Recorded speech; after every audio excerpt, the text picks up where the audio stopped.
अखिलेश यादव जी जैसा नेता होना मुश्किल है। इतना हिम्मत वाला जो नेता है वो शायद ही कभी मिले, और जिसके पास इतना विजन हो, जो वो इतनी चीजों को सोचता हो, समझता हो, इन समस्याओं पर ध्यान देता हो। और भगवान जाने भारतीय जनता पार्टी के नेता कैसे है, एक भी नेता नहीं दिखा कि कोई जनता की समस्या लेकर आया हो। सब नरेंद्र मोदी जी की भरोसे हैं। अब वो भी राम भरोसे है। तो देश का प्रधानमंत्री उत्तर प्रदेश में आके ये कह दे कि दिवाली और रमजान पे लाइट नहीं आती है, तो किसके भरोसे है? अब ये दुशासन कौन से आ गए जो साड़ी खींच रहे थे उस महिला की? ये कौन लोग थे? भगत सिंह समाजवादी विचारधारा के थे, फांसी के फंदे को चूम लिया। हमने लिख के माफी नहीं मांगी। आज एक को हीरो बनाया जा रहा है पूरे देश में, कहा जा रहा है कि यही असली बलिदानी थे जिन्होंने लिखित माफी मांगी। गांधी को मारने वाले लोग गांधी की विचारधारा को मारने का प्रयास करते हैं। विचारधाराएं नहीं बचती, व्यक्ति मर सकता है। नमस्कार, मैं हूं आशुतोष वत्स और आप मुझे देख रहे हैं इस समय लखनऊ से। चर्चा टीवी पर हम लोग अभी 2024 की दोबारा से एक बार बातचीत शुरू कर चुके हैं गुजरात चुनाव के बाद में। आज हम लखनऊ में हैं और हम एक बहुत ही विशेष मेहमान के साथ हैं। आपको बता दें कि उत्तर प्रदेश में दो ही राजनीतिक पार्टियां हैं जिनका नाम अब आगे कुछ दिनों तक लिया जाएगा। एक है समाजवादी पार्टी और एक है भाजपा। और आज हमारे साथ हैं निवर्तमान प्रदेश अध्यक्ष दिग्विजय सिंह देव, समाजवादी पार्टी छात्र सभा। एक ऐसा नाम है, वो मेरे सामने वो शख्सियत बैठी हुई है। एक ऐसा नाम है जो कि उत्तर प्रदेश की राजनीति में, खासकर छात्र राजनीति में पिछले विगत में कहूं तो 20 वर्षों में, तो शायद मैं सर गलत नहीं हूं, 20 वर्ष, सही कह 20 वर्षों से लगातार छात्र राजनीति जो उत्तर प्रदेश की है उसका सबसे चहेता नाम है ये।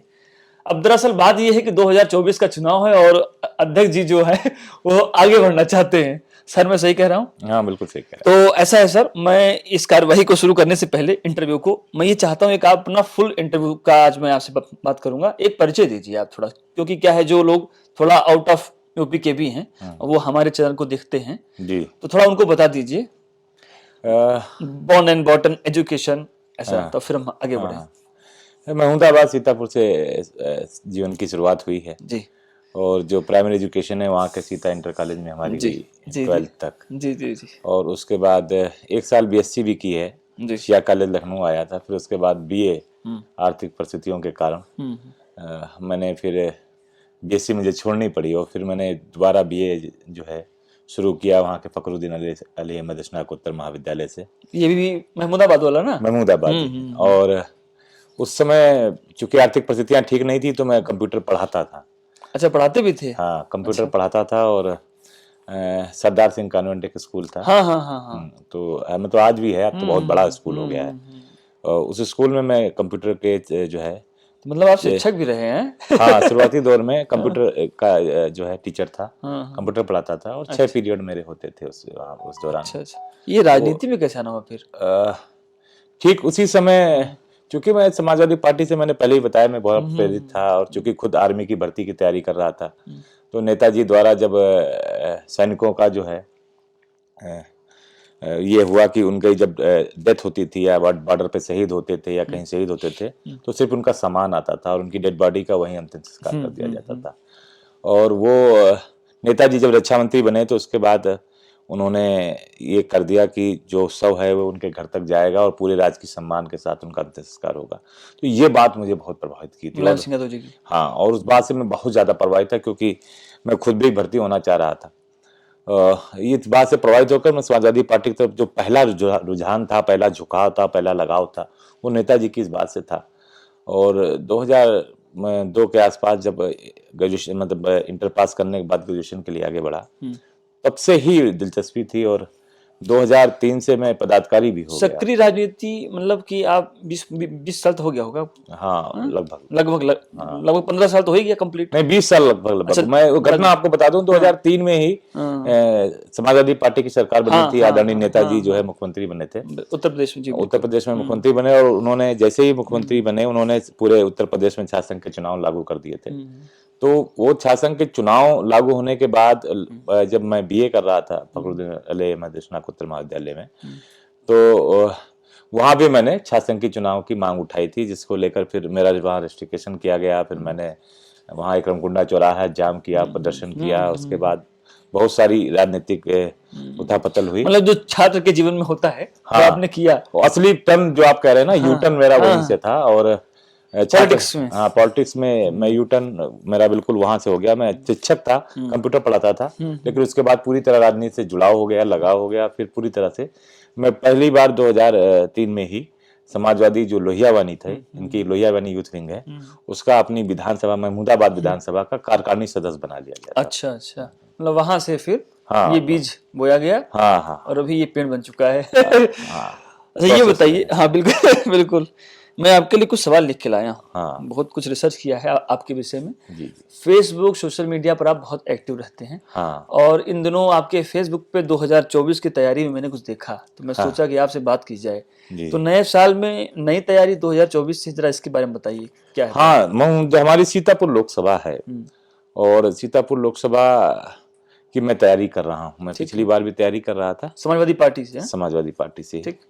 तो मैं पिछली बार भी तैयारी कर रहा था, लेकिन उस समय गठबंधन हुआ और सीट बसपा के खाते में गई, और नकुल दुबे जी प्रत्याशी बने। हम लोगों ने उनको तन मन धन से लड़ाया, और फिर राजनीति में सबकी मंशा होती है। मेरे जीवन में शुरू से, जब से राजनीति में ही मैंने अपने आप को जोड़ा या राजनीति की तरफ मेरा झुकाव शुरू हुआ, तभी से एक लालसा थी कि देश की सबसे बड़ी पंचायत में, देश के संसद भवन में, उस हरी कारपेट पे मैं भी खड़ा होकर कभी अपने क्षेत्र को, अपने सीतापुर को रिप्रेजेंट कर सकूं। एक बात बताइए, आप बहुत अरसे से छात्रों की लड़ाई लड़ते आए हैं, उनके अधिकारों के लिए। इन दिनों भी आप लगे हुए हैं, मैं देख रहा हूँ। इस समय आप उत्तर प्रदेश के अलावा भारत में बहुत सारे राज्य हमारे 28 राज्य हैं, उसमें जो छात्रों का बड़ा कारण आप देखते हैं, कुछ भी उत्तर प्रदेश में भी, तो क्या कारण देखते हैं आप उनकी पढ़ाई के दौरान? अभी आपके इलाहाबाद में कुछ कांड हो गया, आपने उसका काफी विरोध भी किया जी। क्या हो रहा है ये सब? देखिए, छात्र राजनीति किसी भी समाज का आधार होता है। ठीक है। और चूंकि किसी भी समाज में सबसे बड़ी पॉपुलेशन युवाओं की पॉपुलेशन होती है, और उसमें सबसे बड़ा हिस्सा आपके स्टूडेंट्स का होता है। और छात्र ही देश का निर्माता होता है, ठीक। देश ही का भविष्य होता है। ठीक है। छात्र से ही छात्र बाद में अपनी एजुकेशन पूरा करता है, और एजुकेशन के दौरान भी अपने रास्ते तय करता है कि उसे किस क्षेत्र में जाता है। वो ह्यूमैनिटीज का सब्जेक्ट पढ़ता है, वो साइंस का सब्जेक्ट पढ़ता है, वो कॉमर्स का सब्जेक्ट पढ़ता है।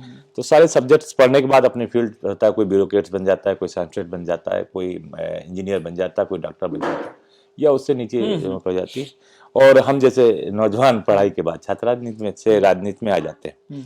जो सबसे बड़ी बात है कि आज के दौरान, आज के पिछले 2014 के बाद जो भारतीय जनता पार्टी सरकार जब से केंद्र में आई है, भारतीय जनता पार्टी एक परसेप्शन की लड़ाई लड़ती है। ठीक। और उस परसेप्शन को लोगों में पहुंचाने के लिए, लोगों में डालने के लिए उसने एक आवरण तैयार किया हुआ है। पहले जो धार्मिक बातें थी उनको अब राष्ट्रवाद के आवरण से ढक लिया है।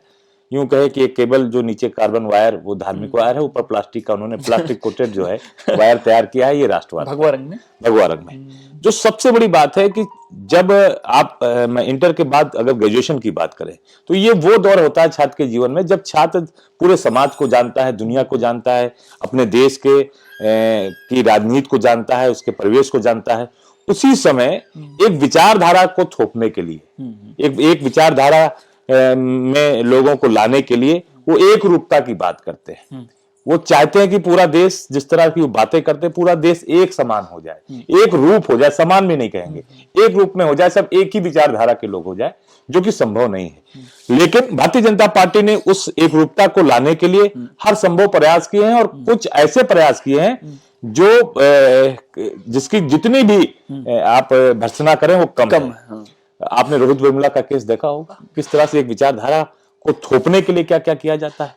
फिर दिल्ली यूनिवर्सिटी जेएनयू के आपने केसेस देखे होंगे, किस तरह से छात्र राजनीति को मोल्ड किया जाता है, और किस तरह से एक नया परसेप्शन खड़ा किया जाता है कि जो छात्र राजनीति है वो कुछ और, छात्र राजनीति के अलावा कुछ और है, देश के निर्माण की बात नहीं है, अलग विचारधाराओं की बात नहीं है, अलग राजनीति की बातचीत की बात नहीं है, कुछ और तैयार हो रहा है जो देश के खिलाफ है, जो कि सरासर झूठ है, जो सरासर फेक है।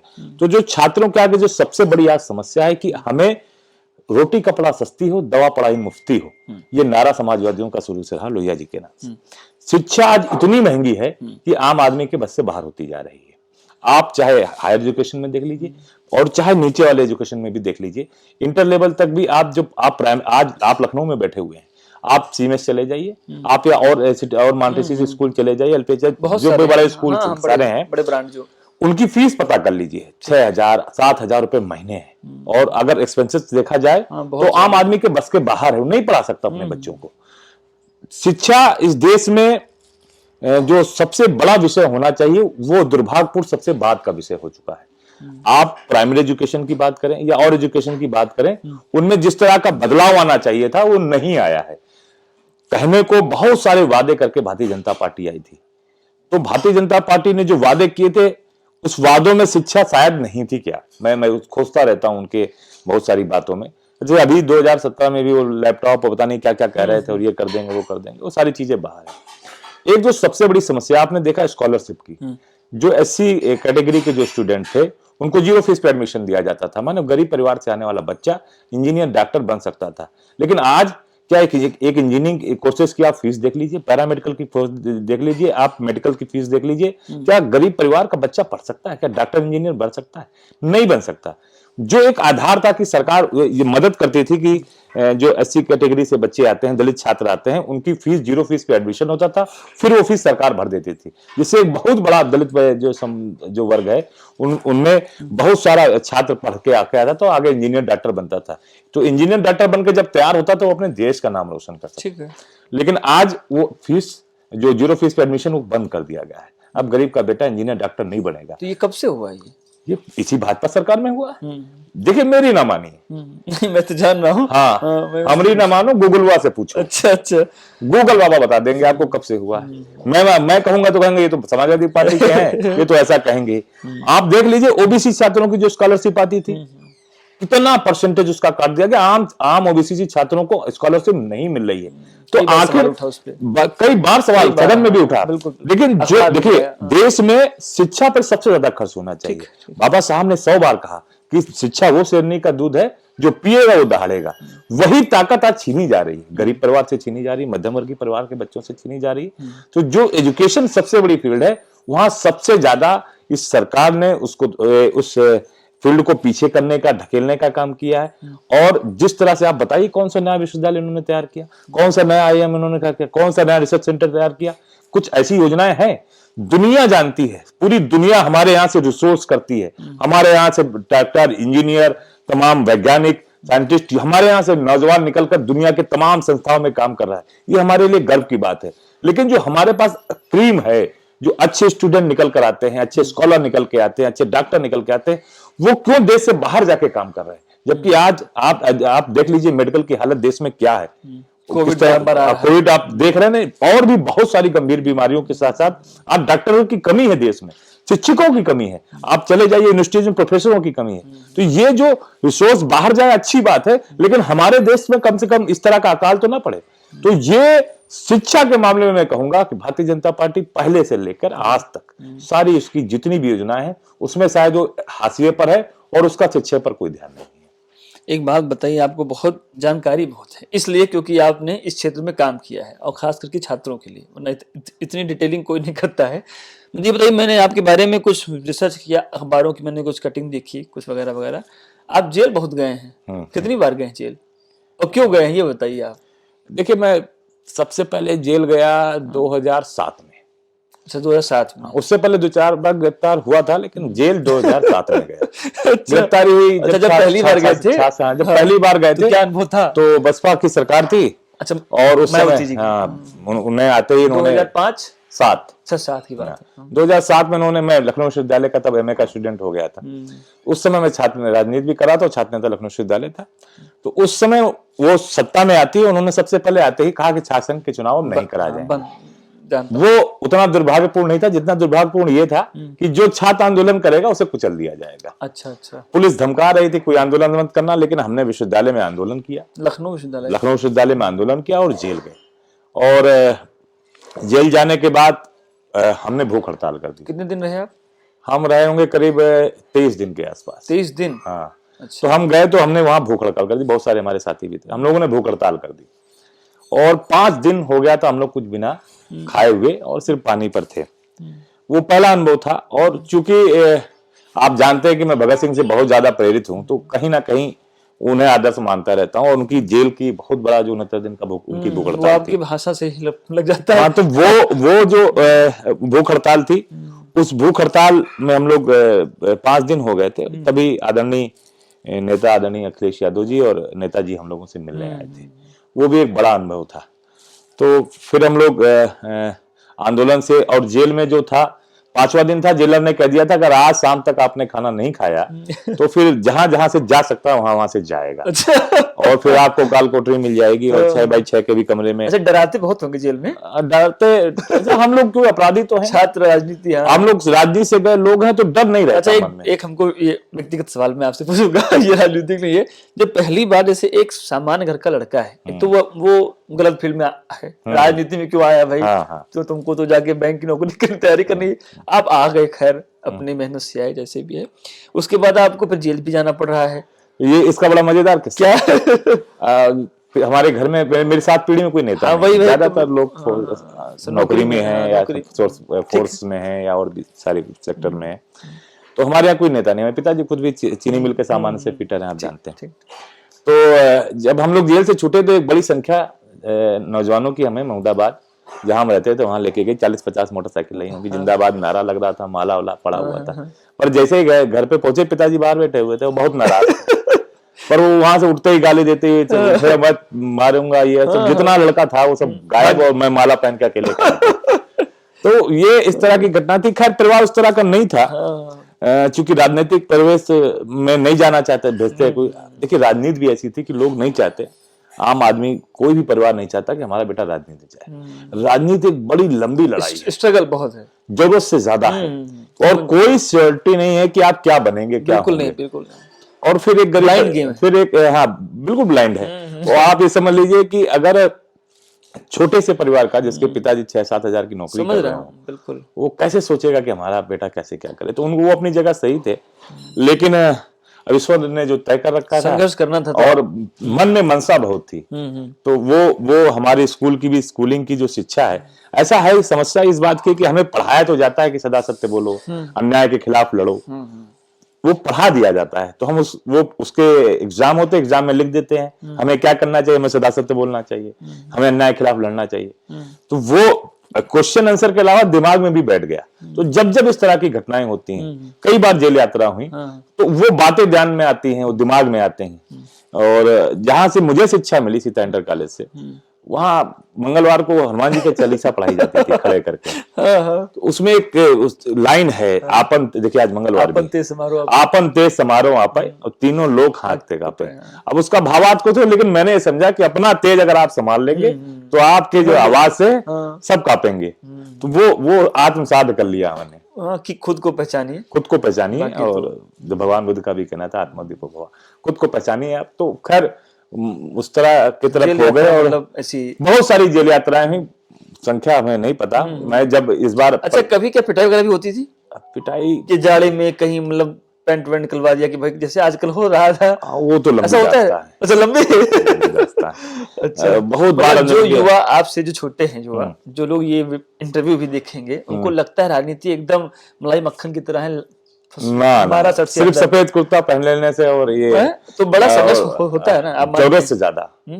बहुत सारी, मैं आपको बताऊं, वही उर्दू फालसू विद्यालय में सुना है कि बंदूक की बट वगैरह वगैरह आप लोगों पर भी, तो खैर शरीर के निशान नहीं दिखा सकता। लेकिन मैं बताऊं, उर्दू फारसी विद्यालय यूनिवर्सिटी है, और वहां पर बहुत सारे बच्चे हॉस्टल के लिए, वहां पर जो खाना नहीं मिल रहा था, या और सारी अनियमितताएं थी, उसको लेके लिए धरने पर बैठे हुए थे। तो मैं और कुछ साथी हमारे लोग रात के 9 बजे पहुंच गए। उस समय पुलिस, जैसे मैंने अपना पर्चा दिया, पुलिस ने मारना पीटना शुरू किया, बहुत मारा, मतलब पर ज्यादा कस के पिटाई हुई, फिर अरेस्ट हुआ। खैर बड़े दबाव के बाद उन्होंने जेल तो नहीं भेजा, छोड़ दिया।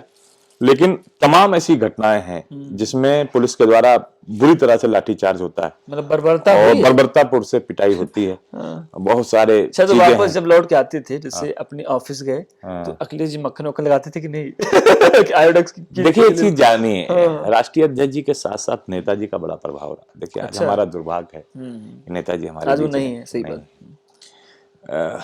नेताजी, अच्छा मैं रोकूंगा यहाँ पर, एक इसी से मिला जुला एक मैं सवाल लूंगा। मैं आपके घर भी आया तो मैंने ये अखिलेश जी की यहाँ पर एक फोटो देखी, बड़ी सी है। आपका मैंने देखा भी है सोशल मीडिया की, आपने एक बार लिखा भी था कि आपका जो बेटा है वो अखिलेश जी को बड़े पापा बोलता है, ताऊ जी बोलता है। अमूमन ऐसा नहीं देखा जाता है, लेकिन दो तीन लोगों को मैंने देखा है। एक तो अरुण अरुण जेटली जी का, और एक रवि शर्मा जी हैं जर्नलिस्ट, उनका जो प्रेम रहा है मैंने देखा है। ये मतलब दो अलग अलग लोग हैं। जैसे अटल जी को मानते थे बहुत से लोग, लेकिन अटल जी का मोदी जी के साथ थोड़ा बहुत वो था, लेकिन मानते वो भी बहुत है। ऐसे ऐसे बहुत सारे, जैसे अमित शाह हैं बहुत आज अच्छे पदों पे। आपके परिवार में जो उपाधि दी गई बड़े पापा की अखिलेश जी को, और समाजवादी पार्टी में आप बहुत अरसे से काम कर रहे हैं, तो ये लगाव किस तरीके से, मतलब क्या कोई भावनात्मक लगाव है, कैसा है ये? देखिए, जो लगाव है परिवार का शुरू से है कि राष्ट्रीय अध्यक्ष जी से लगाव भी है, और बहुत लंबे समय से उनके साथ काम करने का हमें सौभाग्य है। और परिवार में कई बार उनके फोन पे बात जो हो जाती है, जन्मदिन पर उनका अच्छा, फोन आता है? जन्मदिन पे फोन आ जाता है, या कोई समस्या जैसे जो मैं घटना बता रहा हूँ उससे मुझे काफी चोट लग गई थी, तो उस पर भी फोन आता है। तो एक संबोधन होता है परिवार में, जैसे मतलब राष्ट्रीय अध्यक्ष जी का फोन आता है इसके लिए कि भाई ये घटना घटी। ये हमारे नेता की मतलब बहुत खासियत है। मैं ये कह सकता हूँ कि मैं ये पहली बार सुन रहा हूँ। नहीं, अखिलेश यादव जी जैसा हमें नेता मिला है, ये हमारा सौभाग्य है। अच्छा। हमारे सुख दुख का ध्यान रखने वाले नेता हैं। तो जब ऐसा कभी आया तो परिवार में क्या कहा जाएगा, तो बच्चे जो है भाई पिताजी उनका नाम तो लेते नहीं कोई, तो जैसे परिवार में होता है कि आप कौन है, आप आएंगे तो कहेंगे अंकल कहेंगे, चाचा कहेंगे। तो राष्ट्रीय अध्यक्ष जी को भी हमारे यहाँ जो है, अरे वाह, ये आपके घर में पक्षी भी है जो है बच्चे जो है उन्हें बड़े पिताजी कहते हैं। तो ये प्यार का संबोधन है, क्योंकि आप देख रहे हैं जगह जगह फोटोज हैं राष्ट्रीय अध्यक्ष जी की, क्योंकि वो लगाव बहुत है नेता से अपने। और अब मैं राजनीतिक बात नहीं करता हूँ, मैंने कई बार ये बात कही है कि आदरणीय अखिलेश यादव जी जैसा नेता होना बड़ा मुश्किल है। और राष्ट्रीय अध्यक्ष जी के पास हमारे नेता ने जो है, हमारे नेता के नेता माननीय मुलायम सिंह यादव जी ने भेजा था। और हम लोग जब नए नए विश्वविद्यालय राजनीति में उनसे जुड़े थे, तो उन्होंने कहते थे कि राष्ट्रीय अध्यक्ष जी का नाम लेके कि उनके साथ रहिए। अच्छा। हाँ, तो ये हम लोगों का मुलायम सिंह जी का आदेश रहा है आपको कि आप उनका साथ दीजिए, उनके साथ? देखिए, नेताजी मतलब तो हम लोग तो हमारे जीवन में उनका बड़ा प्रभाव है। जी जी। और नेताजी ने हम लोग जब शुरुआत में, मैं एक किस्सा बता दूं कि मैं नेताजी मिलने बताओ, एक बार जब बुलाए मिलने के लिए जेल से छूटने के बाद, तो कि बताओ हमारे लायक कोई काम हो, तो मैंने नेताजी से कहा कि आप एक काम कर दीजिए, आप जो है मेरे घर फोन कर दीजिए, बड़ी डांट पड़ती है। तो नेताजी ने फिर फोन किया था, उसके बाद घर में डांट पड़ना बंद हो गई थी। तो ये हमारा सौभाग्य है। अच्छा। जो है हमें जिस तरह से जो दल मिला, जो लोग मिले, वो बहुत ज्यादा मतलब आप अपने आप को इसके लिए फिर खुश नसीब समझते होंगे। हम सौभाग्यशाली, ऐसा होता नहीं है ऐसे नेता मिल जाए, सौभाग्य। देखिए, दल मिलता है भाग्य से और नेता मिलते हैं सौभाग्य से। अच्छा, ये नई लाइन है। हाँ, तो सौभाग्य से हमें इतने अच्छे नेता मिले हैं। हम अपने आप को गर्व भी महसूस करते हैं कि हमें इतने अच्छे नेता मिले जो हर तरह के सुख दुख में हमारे साथ रहते हैं। क्योंकि राजनीति है, उठापटक मची रहती है, और सवालों का जवाब भी लेना बहुत जरूरी है आपसे, क्योंकि आप भी 24 की तैयारी करने जा रहे हैं। एक बात बताइए, आपके नेता हैं, आप उनको बहुत, आपका परिवार भी उनको बहुत मानते हैं, राजनीति में भी आप, अखिलेश यादव जी के साथ में कुछ दिक्कतें हो रही हैं विगत कुछ वर्षों से लगातार। राजनीतिक कारण है, गठबंधन होता है, टूट जाता है, लेकिन 2017 से अभी तक 24 आने वाला है, उनको हर बार हार का सामना करना पड़ रहा है। क्या वजह देखते हैं आप एक नेता के तौर पर? देखिए, हम लोग राष्ट्रीय अध्यक्ष जी को बहुत करीब से जानते हैं, ठीक, और करीब से रहने का सौभाग्य मिला है।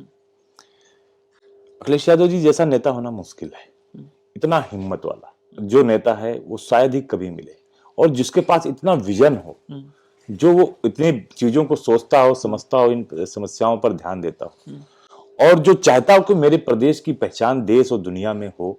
और जिस तरह का इंफ्रास्ट्रक्चर उन्होंने बनाया है, जिस तरह से इंफ्रास्ट्रक्चर की बात करते हैं, जिस तरह से और फील्ड्स की बात करते हैं, वैसा नेता होना मुश्किल है। 2017 हम हारे, 19 हारे, ठीक है, या 14 से कहें, 14 से हमारे 22 भी, और 22 हारे हम, 22 भी दिक्कत, ठीक है।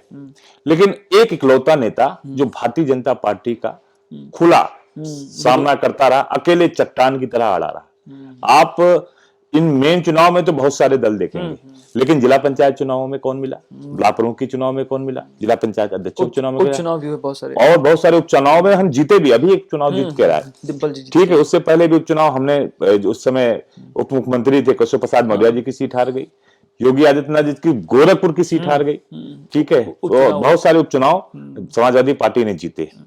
एक इकलौता नेता जो बिल्कुल सिरे से खड़ा होकर भारतीय जनता पार्टी का सामना कर रहा, उसका नाम अखिलेश यादव है। जीत हार तो ये तो भाग्य की बात है, कभी कभी कुछ कमी रह जाती है, कुछ चूक हो जाती है जिससे हम हार से चूक जाते हैं, लेकिन लड़ना जो है वो जीवन में सबसे बड़ी बात है कि लड़ कौन रहा है, सामना कौन कर रहा है। भारतीय जनता पार्टी का जो आतंक है, आज आम जनता, आप तो पत्रकार हैं, बहुत सारे पत्रकार भी सवाल उठाने के लिए जेल जा चुके हैं, ठीक है, तो जो भय, जो डर बना रखा है पूरे प्रदेश में, किसी की हिम्मत नहीं है बोलने की, चाहे व्यापारी हो, चाहे किसान हो, या चाहे कोई हो, जी जी, तो सारे के सारे वर्ग जो हैं इस तरह से लोगों को डरा रखा है, लोगों को परेशान कर रखा है, लेकिन कोई बोल नहीं रहा। अगर कोई बोल रहा है तो उसका नाम समाजवादी पार्टी उत्तर प्रदेश में, और जो नेता बोल रहा है वो नेता आदरणीय अखिलेश यादव है। हम आगे बढ़ेंगे, एक और कठिन सवाल लेंगे आपसे।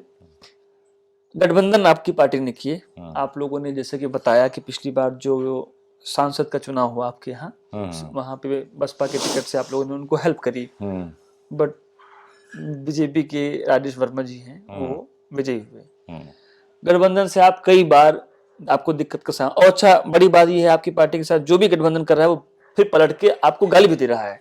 अभी हाल ही में राजभर साहब एक हैं, बड़े अच्छे नेता हैं, ये बताइए कि गठबंधन नुकसान देता है या फिर उसमें मैनेजमेंट में कोई दिक्कत हो रही है?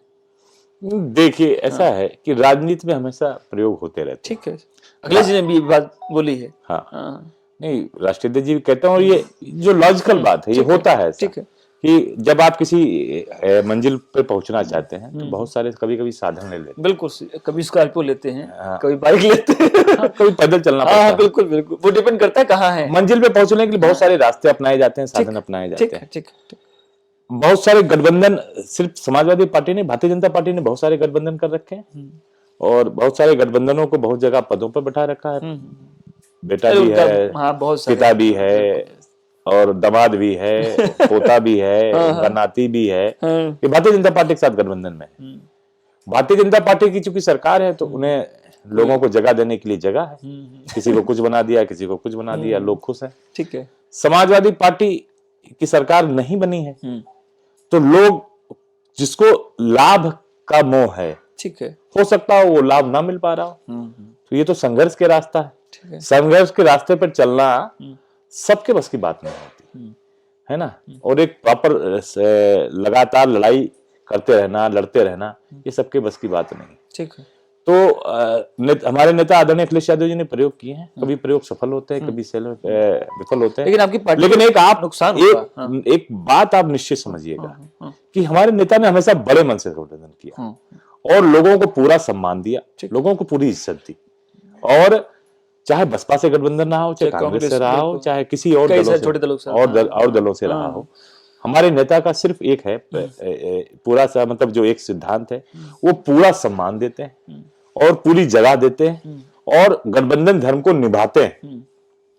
अब सामने वाले की मंशा या सामने वाला क्या सोच रहा है, क्या चाह रहा है, या उसका लाभ पूरा नहीं हो रहा है, उसका लाभ पूरा नहीं हो रहा, ये उसकी परेशानी है, हमारे नेता की परेशानी नहीं है। अच्छा। लेकिन नेता का हमारा शुरू से ये बिल्कुल साफ मानना है कि अच्छी चीज के लिए, बड़े काम के लिए लोगों का साथ आना जरूरी है। अब जो साथ आते हैं वो किस मंशा से आते हैं, ये उनकी समस्या है, ये हमारी समस्या नहीं है। ये बताइए, आप तैयारी करने जा रहे हैं 2024 की लोकसभा, बड़ा चुनाव है ये, बीजेपी जैसी बहुत बड़ी पार्टी अब तो हो गई है वो, और आप लोग भी खैर उत्तर प्रदेश में काफी अच्छा कर, अभी आपकी शायद एक सीट भी तो गुजरात में आई है। हाँ, तो आप भी कई राज्यों में है मतलब, तो मुझे आप पहले से भी रहे हम।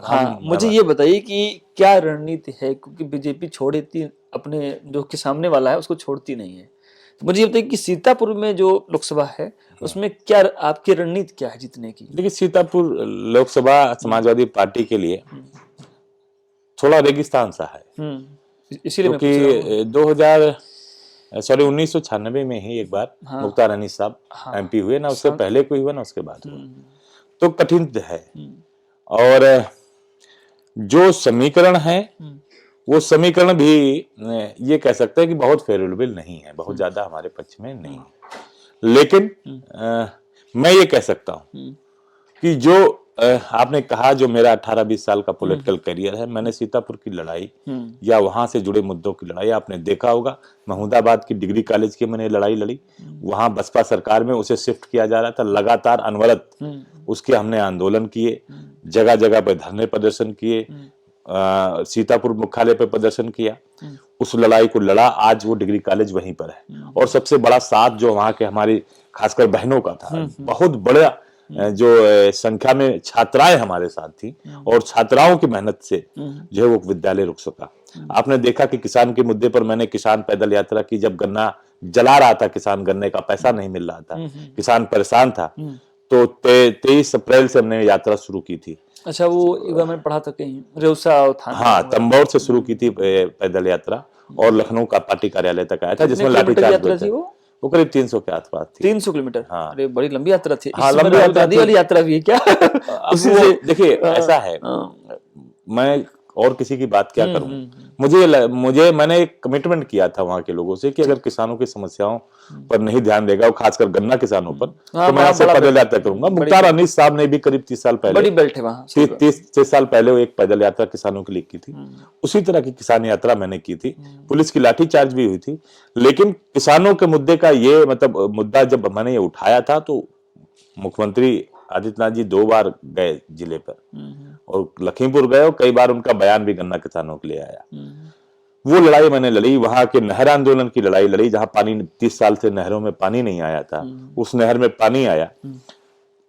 अपने क्षेत्र से जुड़े तमाम मुद्दों पर बहुत पहले से मैं लड़ता आया हूं। जब छात्र राजनीति में था तब भी बिजली के लिए मैं कई बार आंदोलन किया, जब वहां रहता था। तो शुरू से जो आंदोलन क्षेत्र के लिए करता आया, छात्रों के लिए करता आया, किसान समस्याओं के लिए करता आया, वहां की जनता में ये लोगों का मानना है कि जनता के मुद्दे पर मैंने एक लंबी लड़ाई लड़ी। एक बड़ा युवा वर्ग मेरे साथ है, नौजवान हमारे साथ हैं, और मैं ये मानता हूं कि जिधर युवा है उधर वायु है, उधर हवा चलेगी। जिसकी तरफ युवा रहेगा उसी की तरफ वायु रहेगी, उसी की तरफ हवा होगी। मैं नौजवानों के दम पे, किसानों के दम पे और सीतापुर की महान जनता के दम पे ये कह सकता हूं कि ये 24 का चुनाव हमारे लिए पक्ष में होगा। और जनता जिस तरह से पीड़ित है, जिस तरह से उत्पीड़न है जनता का, जनता तैयार है। जनता एक मध्यस्थता खोज रही है और उस मध्यस्थता के रूप में समाजवादी पार्टी आदरणीय अखिलेश यादव जी आ रहे हैं, और सीतापुर के लिए जो भी दिशा निर्देश होगा वो दिशा निर्देश को पालन करेंगे। और जनता के मुद्दों के लिए कि हम पहले भी लड़ रहे थे, अभी भी लड़ेंगे। कल भी हम एक मुद्दे को लेकर वहां के डीएम से मुलाकात किए और डीएम ने उस पर दिशा निर्देशन दिए हैं। अगर वो नहीं पूरे होंगे तो फिर हम आंदोलन करेंगे। एक बात बताइए, अभी आपने कुछ सवाल से मुझे बता रहे थे एक जवाब में कि नेताजी मुलायम सिंह जी के जाने के बाद एक बहुत बड़ा स्थान खाली हो गया है। अभी चुनाव आएगा 24 का, कौन है आपकी पार्टी में अभी वो स्थान को थोड़ा बहुत भी जो एक्वायर कर सके, कोई भर सके, कोई है ऐसा? देखते हैं किसी को? देखिए, या कितना बड़ा ये आपके लिए फिर नुकसान है? देखिए, नेताजी का जाना बहुत बड़ा नुकसान है, और माननीय मुलायम सिंह जी को हम लोग ये नहीं कह सकते कि कोई उपमा दे नहीं जा सकती। नेताजी एक विश्वविद्यालय थे, जो गरीब परिवार, मैं अपनी बात को किसी की करूं, जब पहली बार मैं नेताजी से मिला तो नेताजी का जन्मदिन था और नेताजी ने कहा कि तुम लोग पढ़ते हो? तो हम लोगों ने कहा पढ़ते हैं। उन्होंने एक प्रश्न कहा कि बताओ 7 क्रांतियां क्या है? भीड़ थी, कोई जवाब नहीं दे पाया। मैंने हाथ उठा के जवाब दिया। नेताजी ने भीड़ से बुलाकर हमारा पीठ ठोकी, वो कहा तुम्हें पार्टी चलानी है, तुम्हें समाजवादी पार्टी का काम करना है। नेताजी आज हमारे बीच नहीं है, हमारा दुर्भाग्य है। और नेताजी, मेरा अपना मानना है कि असमय चले गए। इस कठिन परिस्थितियों में नेताजी का जाना हमारे लिए दुर्भाग्यपूर्ण है, और नेताजी की कमी तो नहीं भरी जा सकती, कोई नहीं भर सकता। माननीय मुलायम सिंह यादव कोई नहीं बन सकता। लेकिन अच्छी बात यह है कि बागडोर आदरणीय अखिलेश यादव जी के साथ में, ठीक, और हमारे वो नेता है, और हर तरह के दृष्टिकोण से हमारे नेता अखिलेश यादव बिल्कुल सटीक है। जिस तरह से उनका विजन है, जिस तरह से समाज के प्रति उनका लगाव है, जैसी छोटी छोटी बातों पर वो बात करते हैं, ये बिल्कुल तय है कि हमारे नेता आदरणीय अखिलेश यादव हैं। और अखिलेश यादव जी समाजवादी पार्टी को अब नई ऊंचाइयों पर ले जाने का काम करेंगे, और जो नेताजी का सपना है उस सपने को पूरा करने के लिए भी हम लोग जी जान से काम करेंगे। एक और व्यक्तिगत सवाल है, ये पार्टी से संबंधित नहीं है। वैसे एक बड़े नेता का जाना आपके लिए तो खैर है ही है, मैं समझता हूँ, आप लोग उनको अपना आप फैमिली मानते हैं, खैर। लेकिन एक मैं अगला सवाल लूंगा और ये थोड़ा सा व्यक्तिगत सवाल है और मैं चाहूंगा आप इसका ईमानदारी से जवाब दें। आप बहुत सामान्य घर से आते हैं, मैं भी आपको जानता हूँ बहुत सालों से। एक राजनीति के पायदान पे आने के बाद हर व्यक्ति का एक लाव लश्कर होता है, गाड़ी घोड़ा बंगला नौकर चाकर। आपके पास ऐसा अभी तक तो खैर नहीं है पैसा भी शायद नहीं होगा क्योंकि आपने कमाया नहीं होगा ठीक से, लेकिन ये आरोप लगते रहे कि छोटा नेता भी होता है, बड़ी गाड़ी होता है, बड़ा जला मारता है। ये बताइए कि चुनाव लड़ने के लिए पैसा वैसा है कि नहीं है, कैसे लड़ेंगे चुनाव? देखिए हिंदुस्तान की, ये व्यक्तिगत सवाल है, मन हो तो इसका जवाब दीजिए नहीं बिल्कुल साफ जवाब दूंगा। देखिए मेरे पास ना मेरी कोई फर्म है, ना मैं कोई ठेकेदारी करता हूँ, ना मेरे पास कोई बिजनेस है, ना कोई मिल है, ना फैक्ट्री है, ना ही मेरे पास कोई व्यापार है। ठीक। राजनीति जो चल रही है वो जैसे संत उनका है जीवन वैसे चल रहा है। ठीक है। सौभाग्य इस बात का है कि तमाम वेल विशर, तमाम लोग मदद करने वाले लोग हैं। अपने जीवन में चूंकि सुबह शाम सिर्फ राजनीति की है, समाज सेवा, लोगों से समाज सेवा की है, तो तमाम और लोग मदद करने वाले हैं, मदद से ही सारा चल रहा है। जहां तक रही चुनाव लड़ने की पैसे की बात, तो देश का लोकतंत्र, खासकर अपने देश का लोकतंत्र, उसने ये 100 बार साबित किया है कि इस देश के लोकतंत्र में और खासकर हिंदुस्तान की राजनीति में गरीब परिवार के लोग ही आगे चलकर बड़े नेता हुए हैं। ठीक है। मैं बड़ा नेता हूं ना हूं ये प्रश्न दूसरा है, लेकिन मुझे लगता है जिस तरह से सीतापुर की जनता, वहां की विधानसभाओं की जनता और वहां के लोग, और खासकर उत्तर प्रदेश में जो भी हमारा संपर्क है, उसको सारे लोग जो है जिस तरह से जुड़ाव है, मुझे उनका प्यार और आशीर्वाद है। मुझे लगता है उस प्यार और आशीर्वाद के आगे पैसे की जरूरत कम पड़ेगी। चलिए बहुत बढ़िया है। मुझे लग रहा था ये सवाल, क्योंकि ये क्या है ना, मैं जब भी जाता हूँ तो लोगों को ऑब्जर्व करता हूँ, आपको तो खैर मैं जान ही रहा हूँ।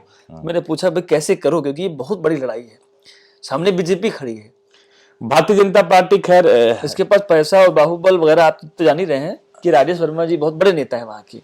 ठीक है, तो एक बड़ा आपके सामने एक पहाड़ जैसा नेता है। मैं कहाँ कह रहा हूँ कि छोटे नेता है, मैं भी कह रहा हूँ बड़े नेता है, और बिल्कुल बड़े नेता है, 4 बार के सांसद। हाँ बिल्कुल।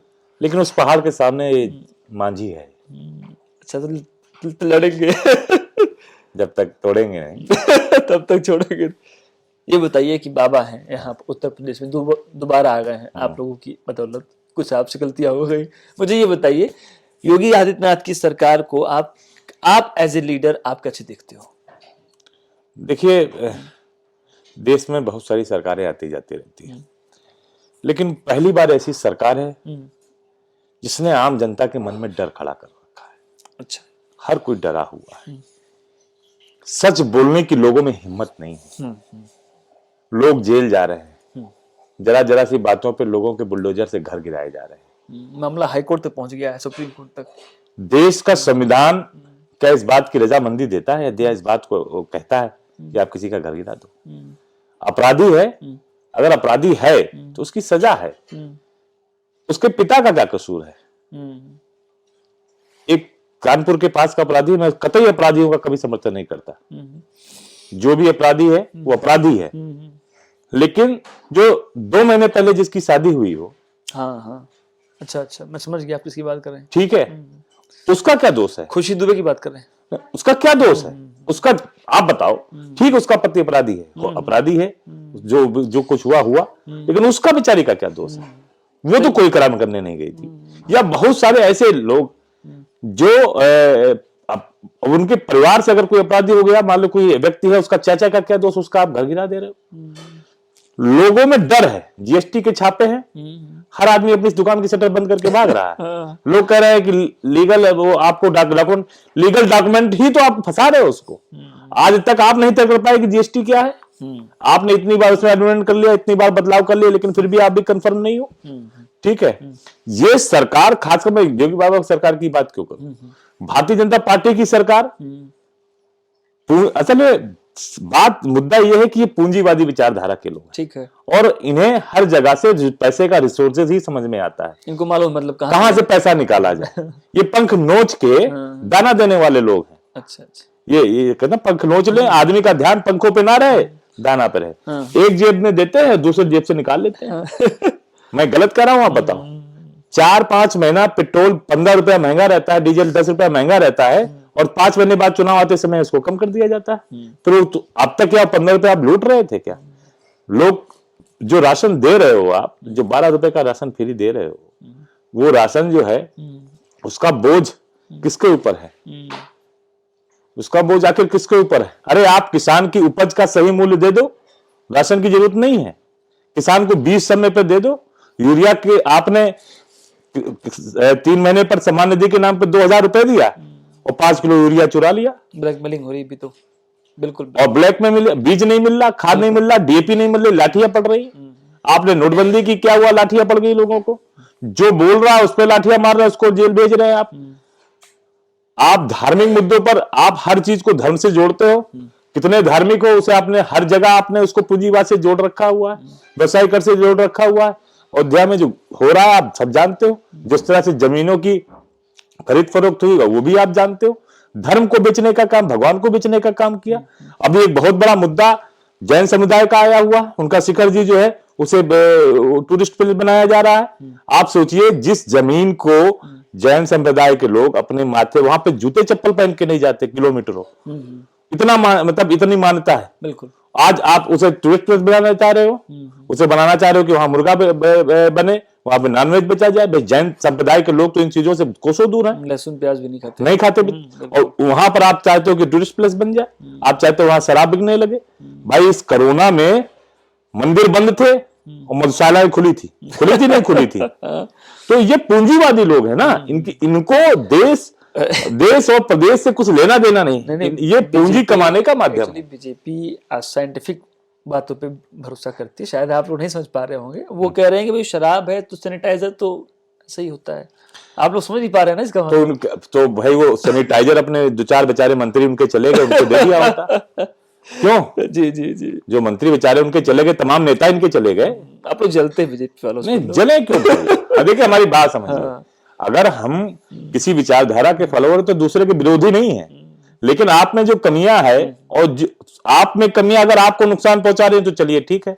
आप पूरे देश को चौपट कर दे रहे हो, आप उसकी बात क्यों नहीं कर रहे? आपने नोटबंदी से हासिल किया, आज तक क्या आप जवाब नहीं दे पाए? आपने, मैं फिर कह रहा हूं, छात्रों के मुद्दे पर आ जाइए। क्या किया आपने? क्या रिवोल्यूशन है आपका? क्या आपका क्रांतिकारी कदम है, बता दीजिए। इंफ्रास्ट्रक्चर के नाम पर उत्तर प्रदेश में क्या हुआ है? रंग बदला गया है, नाम बदल दिया गया है। अगर कुछ और हुआ हो तो आप बता दीजिए। बाबा जी की सरकार में बेइंतहा नौजवानों पर मुकदमे लगे। हर नौजवान, जो मुद्दा आप बताइए, धरना प्रदर्शन करने से लोग डरने लगे। नहीं हो रहा है अब तो, किसी की हिम्मत नहीं है। कौन घर खुदवा लेगा भाई अपना? सही बात है। आज की डेट में लोग जो है डरते हैं, सच को सच नहीं करते, बर्दाश्त कर रहे हैं। मतलब ये जो अंकुरित बीज हैं भी कुछ, मैं कह रहा हूं, मैं कल सीतापुर डीएम जी से मिलने गया था। ठीक है। जन मिलन का समय होता है उनका, हाँ, जन सुनवाई का समय होता है। बिल्कुल। नजारत थे, 3 घंटे बाद आए, और जो रिपोर्ट है, कोई अधिकारी किसी जनता की समस्या को नहीं सुन रहा। और भगवान जाने भारतीय जनता पार्टी के नेता कैसे हैं, एक भी नेता नहीं दिखा कि कोई जनता की समस्या लेकर आया हो या जनता की समस्या की बात कर रहा हो। सब राम भरोसे हैं, सब राम भरोसे चल रहे हैं, सब नरेंद्र मोदी जी के भरोसे हैं। अब वो भी राम भरोसे भाई आप देश का प्रधानमंत्री उत्तर प्रदेश में आके ये कह दे कि दिवाली और रमजान पे लाइट नहीं आती है, तो किसके भरोसे है? भगवान भरोसे हैं, राम भरोसे चल रहे हैं। लेकिन हर एक चीज का समय होता है ना, काट की हांडी कब तक चढ़ाओगे? बहुत आक्रोश है, तो इसका मतलब देखिए, आक्रोश हम में नहीं है। हाँ, आप लोग निकाल, आक्रोश हम में नहीं है, आक्रोश जनता में है। बड़ा मैंडेट दी, ऐसा नहीं कि हमें वोट कम मिला, बड़ा वोट कम मिला। हम 70 सीटें 80 सीटें बहुत कम वोटों के अंतर से हार गए या हरा दिए गए। नंगा नाच देखा सर पूरे देश ने, पूरी दुनिया ने। बताइए, लखीमपुर में महिलाओं का, हमने तो सुना था महाभारत काल में ही साड़ी खींची जा रही थी। अब ये दुशासन कौन से आ गए जो साड़ी खींच रहे थे उस महिला की? ये कौन लोग थे? किस तरह से इस प्रदेश में बलात्कार करने के बाद लड़की के शव को टायर और मिट्टी का तेल डाल के जलाया जाता है, वो भी रात के 2 बजे, ये हिंदू मैथोलॉजी के अनुसार। ये सारी बातें लोगों में के अंदर हैं और ये गुस्सा आज ही आया है। अब पिछड़ों का रिजर्वेशन गायब, कहां जाएंगे पिछड़े? आप देश के संविधान को तोड़ने की बात कर रहे हो, खत्म करने की बात कर रहे हो। इतनी बड़ी आबादी की जो है 60% आबादी ओबीसी की है, आप उसका रिजर्वेशन खत्म कर दोगे, जनरल पे चुनाव हो जाएगा। सारी सोची समझी रणनीति है। विश्वविद्यालयों में जो आप देख लो, जो असिस्टेंट प्रोफेसर बनाए जा रहे हैं, पता कर लो उनकी किस तरह का रिजर्वेशन लागू किया जा रहा है, किस तरह से लोगों का हक मारा जा रहा है। तो ये जो लूट है, ये जो हक की लूट है, ये जो मेहनत की लूट है, इस लूट को बंद होना पड़ेगा। तो ये लड़ाई मतलब बहुत बड़ी है, मतलब कितनी भी बड़ी हो। हाँ, लड़ी तो समाजवादी ने शुरू से है ना। हमारा इतिहास कागज पर हमने माफी कभी नहीं मांगी। हम जेल गए, हम जो है भगत सिंह समाजवादी विचारधारा के थे, फांसी के फंदे को चूम लिया, हमने लिख के माफी नहीं मांगी। आज एक को हीरो बनाया जा रहा है पूरे देश में, कहा जा रहा है कि यही असली बलिदानी थे जिन्होंने लिखित माफी मांगी और कहा कि गलती से मैं लोगों के बहकावे में आकर जो है मैंने ऐसी काम कर दिया अंग्रेजी सरकार के खिलाफ, और मुझे माफी दे दी जाए, मैं बाहर जाऊंगा और जो भटके हुए नौजवान उनको समझाऊंगा और उसको हीरो बनाकर उसका वो पता नहीं कौन कौन शो कर रहे हैं, बड़े बड़े आयोजन किए जा रहे हैं, बड़े बड़े होर्डिंग लगाए जा रहे हैं। देश का दुर्भाग्य है। गांधी को मारने वाले लोग गांधी की विचारधारा को मारने का प्रयास कर रहे हैं। विचारधाराएं नहीं मरती, व्यक्ति मर सकता है पर विचारधाराएं नहीं मरेंगी। दिग्विजय सिंह देव को आप जेल भेज सकते हो, इनकाउंटर में गोली मार सकते हो, लेकिन दिग्विजय सिंह देव की विचारधारा को आप कभी खत्म नहीं कर सकते। आप एक दिग्विजय सिंह देव मारेंगे, नए दिग्विजय सिंह देव पैदा हो जाएंगे। आखिरी सवाल लेंगे। इस समय राहुल गांधी जी भी बहुत बड़ी यात्रा कर रहे हैं, बड़ी मेहनत कर रहे हैं। वो भारत जोड़ो की बात कर रहे हैं, बीजेपी कहती है कि वो भारत तोड़ो की यात्रा कर रहे हैं। एक पार्टी के नेता हैं आप भी संघर्ष करते रहे हैं। राहुल गांधी जी के इस संघर्ष को, इस यात्रा को 24 के चुनाव से भी अब लोग उसको जोड़ रहे हैं, क्योंकि ये एक पूरा बेल्ट है। उत्तर प्रदेश में भी यात्रा शुरू होने वाली है। आप एज ए नेता, क्या आप कभी उसमें जाने की इच्छा रखेंगे अगर आपको कोई ऑफर आया?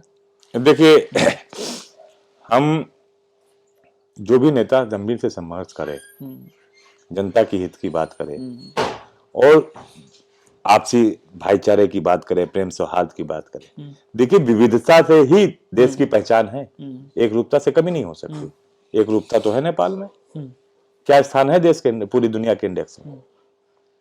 आप समझिए, जो हम विश्व गुरु हैं इसीलिए है क्योंकि हमारे यहाँ इतनी विविधताएं हैं, तभी हम विश्व गुरु हैं। और जो भारत जोड़ो की यात्रा चल रही है, बिल्कुल सही बात है, बिल्कुल सही विचारधारा पे काम चल रहा है, लेकिन सब पे काम करने का तरीका है वो पैदल चल के कर रहा है। हम ही लड़ाई लड़के कर रहे हैं। हम चाहते हैं कि गरीब मजदूर किसान का बेटा भी जिला पंचायत सदस्य हो जाए, जिला पंचायत अध्यक्ष हो जाए, ब्लॉक प्रमुख हो जाए। जब लोग बैठेंगे किसी सदनों में, कहीं रहेंगे, तभी तो ये बातें हो पाएंगी। तो जो भारत जोड़ो का कार्यक्रम है वो समाजवादी पार्टी बहुत शुरू से कर रही है। हाँ, अगर दल की मतलब किसान के आंदोलन हुआ, समाजवादी विचारधारा के लोग, हम लोग दिल्ली के बॉर्डर किसान पे थे, किसान आंदोलनों में जेल भी गए। आप अभी जेल यात्रा की बात करें, हमने सीतापुर जेल काटी, ठीक है, 3 बार जेल काटने का। आपको लगता नहीं इस यात्रा से समाजवादी पार्टी को भी भारी नुकसान होगा? क्यों नुकसान होगा? हमें किस तरह का नुकसान होगा? जनता कांग्रेस के पास पूरे आप आज एक आपको मैं रिसर्च का विषय दे रहा हूँ। आज पूरे देश में आप एक रिसर्च करिएगा, किस राजनीतिक दल के कार्यकर्ताओं पर सबसे ज्यादा मुकदमे लगे, किस राजनीतिक दल के सबसे जो मुकदमों में जो किसी पार्टी के कार्यकर्ता जेल गए। हमारे आज भी नौजवान 1-1 साल से नौजवान बंद है जेलों में। सबसे ज्यादा अगर किसी राजनीतिक दल के नौजवान और कार्यकर्ता और नेता जेल में है तो समाजवादी पार्टी। हमारा क्या नुकसान? ये जबरदस्ती जानबूझ कर किया जाता है या कुछ और है इसके पीछे? नहीं, जबरदस्ती भाई, आप लोग कुछ गलत कर रहे हैं। आप अगर हम गलत कर रहे हो भाई, हम तो कह रहे हैं ना, अगर हम कोई गलती करेंगे तो छुपेगी नहीं ना। तो आज की दुनिया में कुछ छुप रहा है क्या? लेकिन 151 जैसी मामूली धाराओं में भी आप लोगों को जेल भेजते हैं और जमानत लगाते हैं 2-2 लाख रुपए की। ये जो सरकार की मंशा है ना, वो आंदोलन कुचलने का आज नहीं, जब पूंजीवादी विचारधारा सत्ता पर बैठी है, कुर्सी पर बैठी है, तब वो जनमानस को, इन विचारों को दबाने का प्रयास करती है और इन्हीं हथकंडे को अपनाती है, इन्हीं रास्तों को अख्तियार करती है। मुकदमे लगाओ, जेल भेजो, तोड़ दो, नुकसान कर दो, बर्बाद कर दो, लेकिन पूरी दुनिया का इतिहास है और हम तो हिंदू मैथोलॉजी के मानने वाले लोग हैं, कभी भी सच मरता नहीं है। समय लग सकता है, इस काली अंधेरी रात की सुबह होनी है और जल्दी होगी। आखिरी सवाल लेंगे, नया वर्ष आ चुका है, नए वर्ष में दिग्विजय सिंह, समाजवादी पार्टी और कौन से बड़े आंदोलन या 2024 की तैयारी किस प्रकार से करेगी? देखिए, बहुत सारे ऐसे विषय भारतीय जनता पार्टी ने दे रखे हैं जिन पर लगातार आंदोलनों की आवश्यकता है। ठीक, एक विषय मैं बता दे रहा हूँ, आप इसे भी रिसर्च कर लीजिएगा। बताइए। हिंदूवादी विचारधारा और बहुत बड़े हिंदुत्व के ढिढोरा पीटने वाले लोग, उत्तर प्रदेश में संस्कृत भाषा का क्या हाल है, जरा आप इसकी रिसर्च करिएगा। संस्कृत जो विद्यालय हैं वो बंद हो रहे हैं, ठीक है, शिक्षकों का अभाव है। बनारस में संस्कृत विश्वविद्यालय है जिसको 100 करोड़ रुपए देने का काम आदरणीय अखिलेश यादव जी ने किया था। संस्कृत विद्यालयों को एडिट करने का काम सबसे पहले माननीय मुलायम सिंह यादव जी ने किया, उसके बाद आदरणीय अखिलेश यादव जी ने अपनी सरकार में किया। लेकिन इस सरकार में संस्कृत विद्यालय बंद हो रहे हैं। हमारे सीतापुर लोकसभा में सेवटा का हो चाहे कमलापुर का हो, विद्यालय बंद होने के कगार पर है। आपसे जुड़ा होगा, हम लोग, आपको जानकारी होगी, मुंडा गोपाल में भी संस्कृत विद्यालय चलता है। आप कभी उनके लोगों से पूछिएगा, बहुत बुरी स्थिति है इसमें। तो जो संस्कृत हमारी मातृभाषा है, भारतीय जनता पार्टी के लोग जो है वो पता नहीं भाषाओं की बात कर रहे थे कि ये भाषा बोलनी चाहिए, वो नहीं बोलनी चाहिए। अरे जो आपकी मातृभाषा है, जहां से सब कुछ निकला है, उस संस्कृत का क्या हाल है, उसका जीर्णोद्धार कौन करेगा? इसके जीर्णोद्धार समाजवादी ही करेंगे। तो बहुत सारे ऐसे विषय हैं, एक नहीं अनेकों विषय हैं जहां भारतीय जनता पार्टी ने लोगों को ठग रखा है और इसी ठगी के खिलाफ हमारा आंदोलन लगातार जारी रहेगा। आपसे मिलकर बहुत अच्छा लगा और आपको बहुत सारी शुभकामनाएं हैं 2024 के लिए। लोकसभा चुनाव आप खूब लड़िए, खूब जीतिए और लोगों का विकास करिए। वो तो हमारे दल का विषय है, अगर हमारे नेता हमें टिकट देंगे। आपसे बात करके मुझे वाकई बहुत अच्छा लग रहा है और जो आपका अग्रेशन है, ईश्वर करे ऐसे ही बरकरार रहे उम्र के साथ साथ। तो आज हमारी ये बहुत अच्छी वार्ता रही है दिग्विजय सिंह जी के साथ में। 2024 का चुनाव है उत्तर प्रदेश में। बात यूं करें कि जब प्रधानमंत्री का चुनाव होता है, पीएम पद की दावेदारी होती है, यूपी एक बड़ा स्टेट है, बड़ा राज्य है और सीतापुर एक्चुअली लखनऊ से जस्ट बगल का है, बहुत अच्छा डिस्ट्रिक्ट है। और वहाँ के सांसद अभी तो राजेश जी हैं, राजेश वर्मा जी बीजेपी से, लेकिन दिग्विजय सिंह जी पूरी तैयारी कर चुके हैं उनको उखाड़ फेंकने की। देखेंगे क्या होगा 2024 में। आज के लिए इतना ही, मिलेंगे नए एपिसोड में एक नए राजनीतिक मेहमान के साथ। देखते रहिए चर्चा टीवी। शुक्रिया।